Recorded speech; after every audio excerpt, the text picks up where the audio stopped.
ആ ഇന്ന് rainy day ആണല്ലോ. മഴയുള്ള ക്ലാസ് പോകാൻ ഒരു പ്രത്യേക മടിയല്ലേ? നിങ്ങൾക്ക് അങ്ങനെയാണോ? ഒന്നാമതിപ്പം വേൾഡ് കപ്പ് മൂടായതുകൊണ്ട് രാവിലെ പൊങ്ങാനും പാടാ. എന്തായാലും പോയി നോക്കല്ലേ.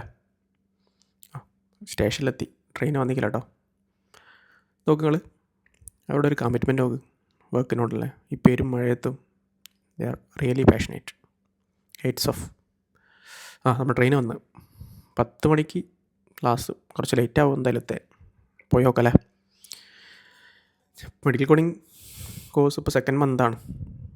കോഴ്സ് എടുത്തപ്പോൾ തന്നെ എല്ലാവരും ചോദിച്ചു എന്തുകൊണ്ടാണ് മെഡിക്കൽ കോഡിങ് എടുത്തതെന്ന്. എൻ്റെ ഒരു സീനിയറാണ് പറഞ്ഞത് കോഴ്സ് ഇൻട്രൊഡ്യൂസ് ചെയ്തത്. ഇപ്പോൾ ഒരു ബാംഗ്ലൂരിലൊരു IT കമ്പനിയിൽ വർക്കിംഗ് ആണ്. ഞാനും അങ്ങനെയാണ് കോഴ്സ് എടുക്കുന്നത്. ഡീറ്റെയിൽ ആയിട്ടൊന്ന് പഠിച്ച് ഈ ഒരു കാലത്ത് എന്തുകൊണ്ടും ഹെൽത്ത് കെയർ തന്നെയാണ് സേഫ് എന്ന് തോന്നി. അങ്ങനെയാണ് ചൂസ് ചെയ്തത് കാർഡിയാണ്.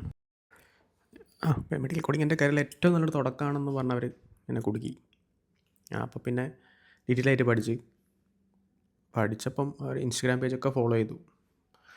ഇപ്പോൾ മനസ്സിലായത് ഒരുപാട് പേര് ജോലി കയറിയിട്ടുണ്ട്. പല സ്ഥലങ്ങളിലായിട്ട് പല പോസ്റ്റുകളിലായിട്ട് ജോലിയുണ്ട്.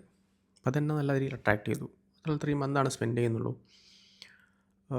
ഒരു ഹെൽത്ത് കെയർ ITയിലോട്ടേക്കുള്ളൊരു എൻട്രി ജോബ്. അപ്പോൾ ഇന്നത്തെ ഈ ഒരു കാലത്ത് എന്തായാലും ഫ്യൂച്ചർ എൻ്റെ തന്നെയാണ്. അപ്പോൾ ഹെൽത്ത് കെയറിൻ്റെ സെക്ടറും കൂടെ ആയതുകൊണ്ട് തന്നെ നല്ല രീതിയിൽ സാധ്യതയുണ്ടെന്നുള്ളത് എനിക്ക് മനസ്സിലായി.